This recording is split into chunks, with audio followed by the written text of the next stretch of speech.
Teachers, what clicked about a pupil after meeting their parents? Student teaching for high school seniors and juniors, I had this guy that was a shady 80, no specific problems, just very low intelligence. But this guy worked his arse off.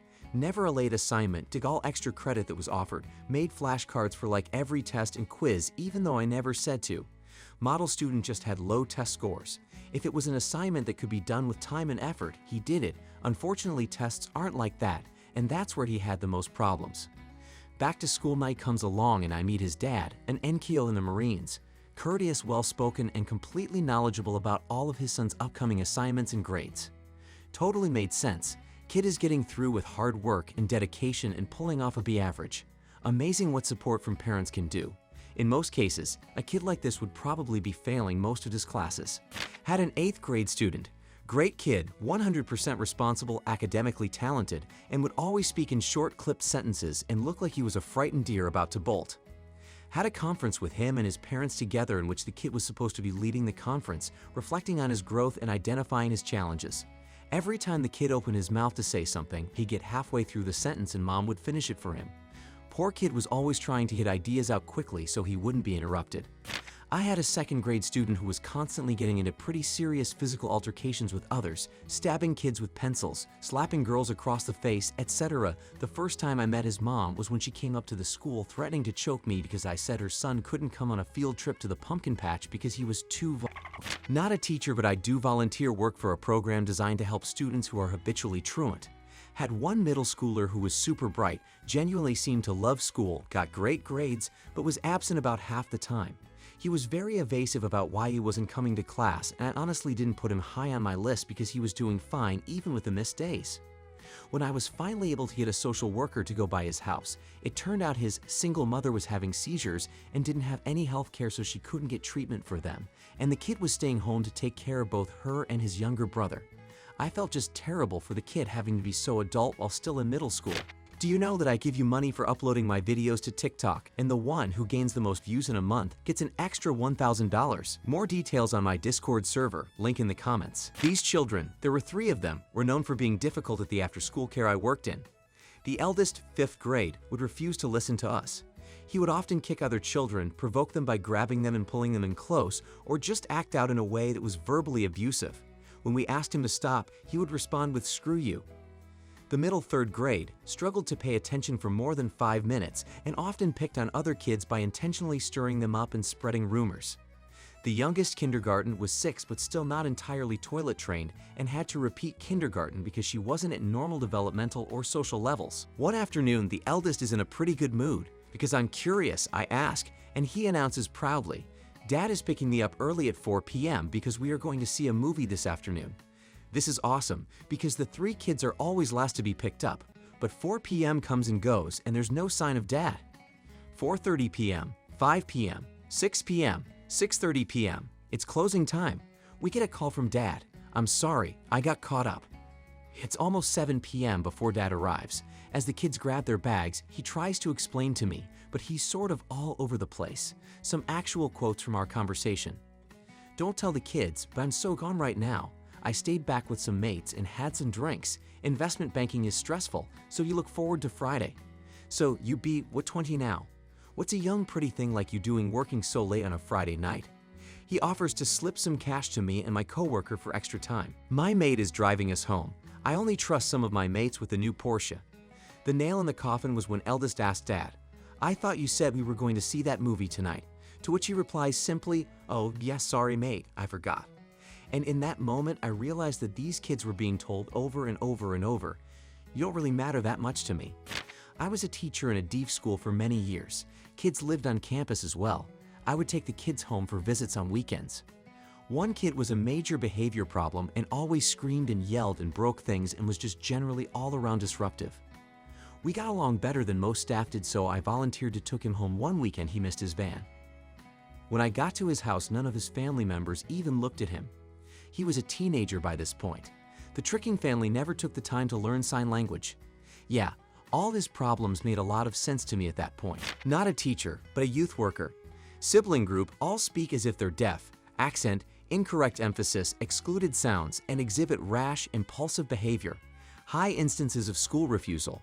but polite, ambitious, aspirational, popular, and well-dressed. Turns out Mom had an intellectual disability and was a drug addict, so all three kids had IDs and possibly FASD. But Grandma was a drug dealer, so they always had loads of money for clothes and food and drugs. Kids had just learned to speak like that based on their mom's speech, which was affected by her constant drug use. When I was a student teaching, 2nd grade, there was a little boy in the class who was just a genuinely friendly and sweet kid. He struggled a little academically when it came to learning to read, and his handwriting had some problems, but he was the hardest worker and never got frustrated or thought that he was stupid, like many other students with those difficulties do. He was well liked by everyone and didn't have a mean bone in his body, and he was extremely well adjusted despite the fact that his parents were divorced. I ended up meeting both parents separately during field trips. Both parents are extremely involved in his life and put him ahead of any of their problems they have with each other. They genuinely want what's best for him, and it shows. The dad takes him out to the sports bar for boys' night where they share root beer, which I thought was really cool. Both parents genuinely are awesome people with great attitudes, and it definitely shows in their kids. When I was student teaching, I had a student who seemed to have textbook fetal alcohol syndrome. Then one day I saw her with her mother at Target, and I recognized her mother as one of the longtime regulars, chronic alcoholics, at a bar I worked at in college. The whole thing made sense, and it was very sad. College freshman was constantly late, didn't turn work in on time or at all, etc. She had an excuse for every single thing. I wasn't even asking. She just volunteered excuses. After getting a D in my class, which was frankly a bit generous as her actual grade was a high F, her mother called me. I wasn't allowed to discuss a student's performance with anyone, including their parents, and I told her as much. Her mother then, unprompted, gave me a long string of excuses for her daughter and oddly herself. I kind of thought, oh, that makes sense now. Obviously an extreme example here, but I had a student, an 8th grader, who was quiet to the point of absolute silence, but who did extraordinarily well with the written word. A few times, he showed up with bruises, which I naturally reported, but he was adamant that they were from other students. Surprisingly, his parents came in for PTC and seemed relatively normal, until he went to speak for himself and I saw his father grip his arm so tightly that it left a mark. I understood immediately that his parents basically didn't let him speak at all for fear of reprisal. A few weeks afterward, the kid stopped showing up to school, and word eventually got around that he got caught up in a lab explosion in his parents' house and was covered head to toe in 2nd and 3rd degree burns. He came back a month or so later, covered in bandages. He couldn't move, write, or really do anything without excruciating pain. I'd never cried so hard as I did that day. My wife called a student's parents to talk about the kid swearing all the time and general bad attitude. After explaining to the mom why she was calling, I told that god dang kid a million tricking times to watch his tricking mouth. Jesus Christ, wait till his trick daddy gets home. This one broke my heart, and it's something I still think about from time to time. Just a few months into my first year, several 5th grade students were sent home for lice. One was a small blonde girl named Jane who was fairly quiet and shy. Her clothes were always somewhat unkempt and had a strong cigarette smoke odor. She very rarely completed her homework and hated answering questions in class. However, she was kind, attentive, and performed well on her in-class assignments. We had another round of head checking about a week after the first one and found that Jane still had lice or caught lice again. She was sent home with a call to the parents letting them know. The next day she walked into the classroom with a shaved head. Her parents shaved her hair off so that they did not have to deal with the lice again. She cried when I asked her about it. I felt horrible for her. 5th grade is a tough place to be when you have something that is obviously different about you that other kids can pick on. I could not grow her hair back for her, but I did buy her a cute hat that I allowed her wear in my class if she wanted. It seemed to help. When I met her parents shortly after, they showed up with 3 younger kids that looked about a year apart with the same shaved haircut as Jane. The parents smelled like smoke and pet urine odor, and I could hear them cursing at their kids in the hallway before I even saw them. A girl in my 7th grade class was really bright, but almost never turned in her homework, so she just skated by on test scores. One time, I commended her for helping another student who didn't understand the assignment, only to realize that night that she didn't do her own. I called her parents in and quickly realized they're the type that have an answer for everything, and were all too quick to put the responsibility on me, as if I should stand over their daughter to make sure she works. I turned to ask the girl what she thought, since she had been completely quiet, and her parents began to answer for her again. I put my finger, index, up and said, "No, you had your turn. I want to hear what she thinks about all this." Well, she apparently really appreciated that because she went on for about 30 minutes about all her views on education. At the end, I kept her parents quiet and told her that if she's willing to talk such a big game, she needs to back it up and do the work without her parents or me interfering. She didn't miss another assignment all year. Proud teacher moment. I have a student who is really friendly, really smart, and amazing at English. I am an ESL teacher abroad. She is always really friendly to me and always really hardworking. She constantly helps other kids in class who struggle with the material and overall just a great girl. I met her dad once at a school event and holy goodness, was this guy awesome. He was a really genuine and generous character and even invited me to get to know different parts of the city with his family. I could definitely tell they had a close bond and that he had raised her really well. Just an example of good people raising other good people. Kindergarten teacher here had a student who would much rather sing everything than talk, and she was happiest just spinning around in circles and singing. Met her parents, band teacher and a dance instructor, such a sweet and happy family. My best friend is a teacher. He told about this one kid's parents he met. The kid was insanely smart, genius level. He would finish his work and just play on his phone or talk to friends. But he had zero homework turn in rate.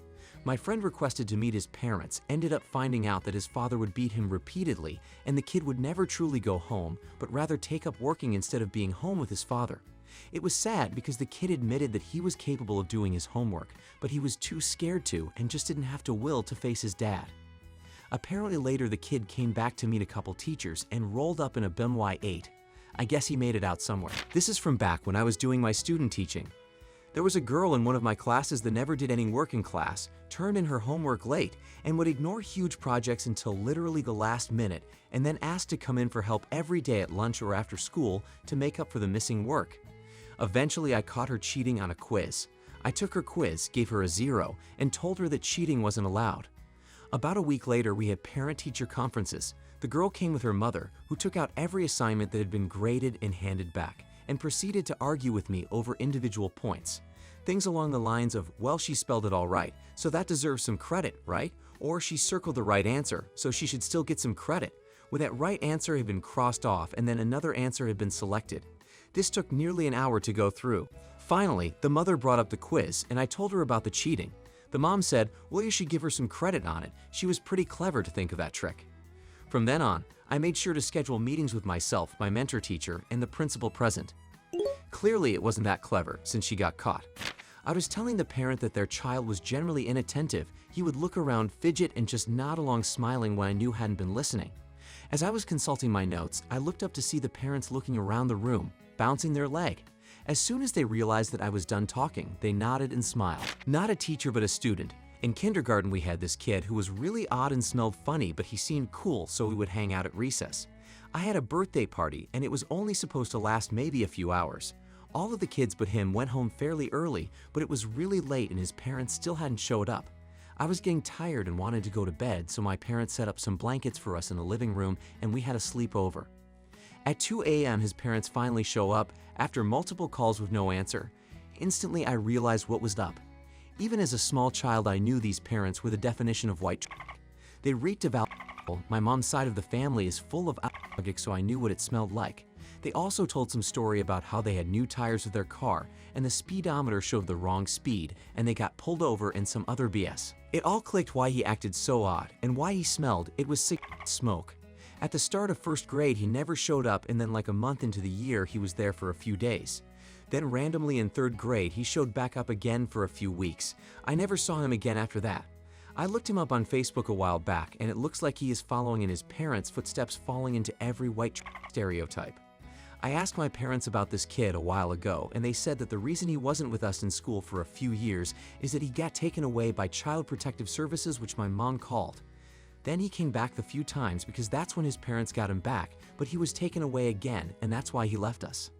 I feel bad for the kid because at first he was really nice, but over time as I saw him again he became more mean and rude. Such crappy parents. One of my students is safe planning. He won't try any new ideas while doing math and would frequently look out to applying some formulas. I used to think that he genuinely is less creative than others, but at times, particularly when playing games, he would show bursts of real brilliance. When I met his mother, it clicked why. The mother burst into tears, saying she was afraid what would happen if the child would fail. She really desperately wanted him to succeed, and because of this desire has all but closed his chances of success. He is so afraid of failure that he doesn't even try.